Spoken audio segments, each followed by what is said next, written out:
সেপ্টেম্বরে ঐতিহাসিক বৈঠক করবেন রাশিয়া এবং চীনের প্রেসিডেন্ট। শিক্ষার্থী, সাংস্কৃতিক এবং সংবাদকর্মীদের ভিসার মেয়াদ সীমিত করছে আমেরিকা। আমেরিকার ক্যাটারপিলার এবং 5 ইসরায়েলি ব্যাংকে বিনিয়োগ প্রত্যাহার করছে নরওয়ের নর্গেস ব্যাংক। প্রাথমিক থেকে মাধ্যমিক পর্যায়ে কৃত্রিম বুদ্ধিমত্তা পাঠ্যক্রম চালু করছে সৌদি আরব।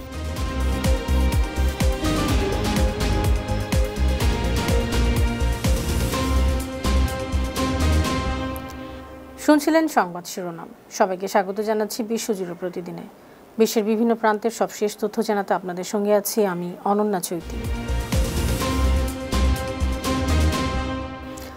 যুক্তরাষ্ট্রে মিনিয়াপলিসে একটি গির্জার প্রার্থনারত স্কুলের শিশুদের উপর বুধবার গুলি চালিয়ে 2 শিক্ষার্থীকে হত্যা করা হয়েছে। হত্যাকারীর নাম রবিন ওয়েস্টম্যান। পরে পার্কিং লটে তার মরদেহ পাওয়া যায়।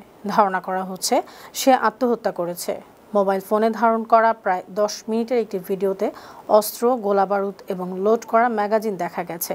ম্যাগাজিনগুলোতে লেখা ছিল, ডোনাল্ড ট্রাম্পকে হত্যা করো, এখনই ট্রাম্পকে হত্যা করো, ইসরায়েলের পতন ঘটাতে হবে এবং ইসরায়েলকে পুড়িয়ে দাও। একটি অস্ত্রের গায়ে নিউক ইন্ডিয়া বা ভারতে পরমাণু হামলা চালাও লেখা ছিল। শিক্ষার্থী ও সাংস্কৃতিক বিনিময় কর্মসূচিতে অংশগ্রহণকারী এবং সংবাদ মাধ্যম কর্মীদের ভিসার মেয়াদ সীমিত করার উদ্যোগ নিয়েছে আমেরিকা। বুধবার প্রস্তাবিত এক সরকারি নীতিমালায় এ তথ্য জানানো হয়েছে। প্রস্তাবিত নিয়মে বলা হয়েছে, আন্তর্জাতিক শিক্ষার্থীদের এফ ভিসা, সাংস্কৃতিক বিনিময় কর্মসূচির জন্য জে ভিসা এবং সংবাদ মাধ্যম কর্মীদের আই ভিসার নির্দিষ্ট মেয়াদ থাকবে। বর্তমানে এসব ভিসার মেয়াদ সংশ্লিষ্ট কর্মসূচি বা যুক্তরাষ্ট্রভিত্তিক চাকরির সঙ্গে সম্পৃক্ত। এ পদক্ষেপ বাস্তবায়ন হলে যুক্তরাষ্ট্রে আন্তর্জাতিক শিক্ষার্থী, সাংস্কৃতিক বিনিময় কর্মী ও বিদেশি সাংবাদিকদের জন্য নতুন প্রতিবন্ধকতা দেখা দিবে।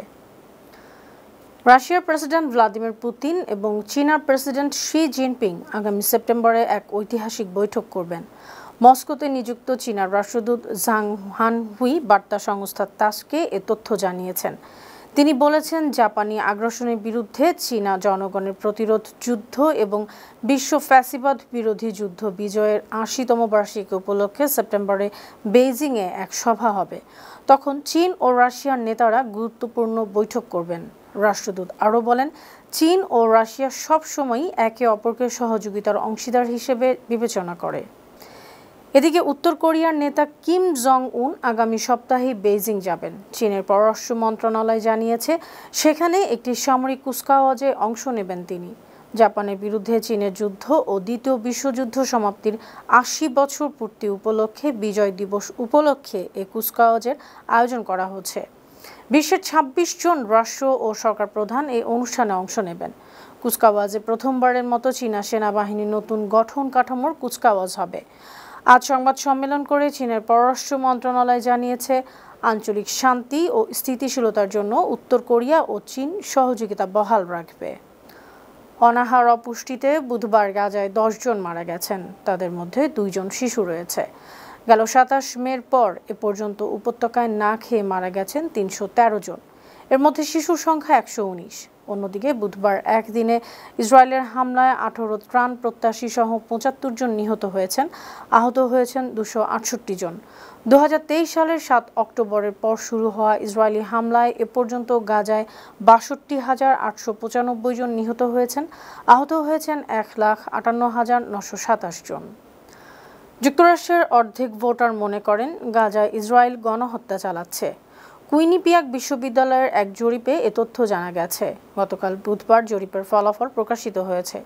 জরিপে 1220 জন নিবন্ধিত ভোটারকে প্রশ্ন করা হয়েছিল। উল্লেখ্য, অ্যামনেস্টি ইন্টারন্যাশনাল ও হিউম্যান রাইটস ওয়াচ সহ বিভিন্ন মানবাধিকার সংগঠন ইসরায়েলকে গাজায় গণহত্যা চালানোর অভিযোগে অভিযুক্ত করেছে। তবে ইসরায়েল সরকার এই অভিযোগ অস্বীকার করেছে। গাজায় নিহত সহকর্মীদের স্মরণে সভা করেছে যুক্তরাজ্যের national union of journalists. Downing স্ট্রিটের বাইরে ওই স্মরণ সভায় কয়েকশো সাংবাদিক অংশ নেন। এ সময় তারা ফিলিস্তিনি পতাকা, ব্যানার ও র্যালি নিয়ে সাংবাদিকদের উপর ইসরায়েলের হামলার প্রতিবাদ জানায়। একই দাবিতে বুধবার স্পেনের বার্সেলোনায় র্যালি হয়েছে। সম্প্রতি গাজার খান ইউনিসে নাসের মেডিকেল কমপ্লেক্সের কাছে ইসরায়েলের হামলায় 5 সাংবাদিক সহ 6 জন মারা যান। সংঘাত শুরুর পর গাজায় এখন পর্যন্ত 247 জন সাংবাদিক মারা গেছেন। অপরদিকে ইসরায়েলকে বয়কটের দাবিতে বুধবার ফ্রান্সের রাজধানী প্যারিসে বিক্ষোভ হয়েছে। মার্কিন প্রতিরক্ষা বিভাগের সঙ্গে বিশ্বাস ভঙ্গ করেছে মাইক্রোসফট। এ কারণে উদ্বেগ জানিয়েছে মার্কিন প্রতিরক্ষা দপ্তর পেন্টাগন। এমনটি জানিয়েছেন যুক্তরাষ্ট্রের প্রতিরক্ষা সচিব পিট হেগসেথ। মাইক্রোসফটের বিরুদ্ধে অভিযোগ, কোম্পানিটি চীনা প্রকৌশলীর সহায়তায় প্রতিরক্ষা মন্ত্রণালয়ের ক্লাউড সিস্টেম পরিচালনা করেছে। মাইক্রোসফট চীনে অবস্থানরত কোডারদেরকে যুক্তরাষ্ট্রভিত্তিক কন্ট্রাক্টরদের মাধ্যমে ডিফেন্স ক্লাউড সিস্টেমে কাজ করার সুযোগ করে দিয়েছে। এসব কন্ট্রাক্টরের অনেকেরই সাইবার নিরাপত্তার ঝুঁকি শনাক্ত করার মতো কারিগরি দক্ষতা ছিল না। হেগসেথ জানিয়ে দিয়েছেন, ভবিষ্যতে প্রতিরক্ষা দপ্তরের সঙ্গে কাজ করা কোনো সফটওয়্যার বিক্রেতার সিস্টেমে চীনা সংশ্লিষ্টতা থাকবে না। আমেরিকান কোম্পানি ক্যাটারপিলার এবং 5 ইসরায়েলি ব্যাংকে বিনিয়োগ প্রত্যাহারের ঘোষণা করেছে বিশ্বের বৃহত্তম সার্বভৌম সম্পদ তহবিল নরওয়ের নর্গেস ব্যাংক ইনভেস্টমেন্ট ম্যানেজমেন্ট। ফিলিস্তিনের গাজায় মানবাধিকার লঙ্ঘনের সংশ্লিষ্টতার অভিযোগে এ সিদ্ধান্ত নেওয়া হয়েছে। সোমবার ব্যাংকের নির্বাহী বোর্ড জানিয়েছে, ক্যাটারপিলারের তৈরি বুলডোজার দিয়ে ইসরায়েলিরা ফিলিস্তিনি সম্পত্তি ধ্বংস করছে। এছাড়া first international bank of Israel, bank Leumi, Mizrahi Tefahot bank, bank Hapoalim এবং মূলধন কোম্পানি ফিবি হোল্ডিংস এই 5 ব্যাংকের বিরুদ্ধেও গাজায় অবৈধ বসতি স্থাপনে অর্থায়নের অভিযোগ আছে। ইসরায়েলের পররাষ্ট্রমন্ত্রী গিদিয়ন সাআরের সঙ্গে বৈঠক করেছেন মার্কিন পররাষ্ট্রমন্ত্রী মার্কো রুবিও। বুধবার ওয়াশিংটনে এ বৈঠক হয়। এ সময় নিরাপত্তা সমন্বয়, আঞ্চলিক স্থিতিশীলতা এবং গাজা, লেবানন, ইরান ও সিরিয়ার সাম্প্রতিক ইস্যু নিয়ে আলোচনা হয়। পরে ইসরায়েলের পররাষ্ট্রমন্ত্রী বলেন, আঞ্চলিক হুমকি মোকাবেলায় যুক্তরাষ্ট্র ইসরায়েল সহযোগিতা অত্যন্ত গুরুত্বপূর্ণ। অন্যদিকে মার্কিন স্টেট ডিপার্টমেন্টের বিবৃতিতে বলা হয়, রুবিও ইসরায়েলের নিরাপত্তায় ওয়াশিংটনের অটল প্রতিশ্রুতি পুনর্ব্যক্ত করেছেন। সৌদি আরবের সরকারি স্কুলে 60 লাখের বেশি শিক্ষার্থীদের জন্য নতুন শিক্ষা ব্যবস্থা চালু করছে।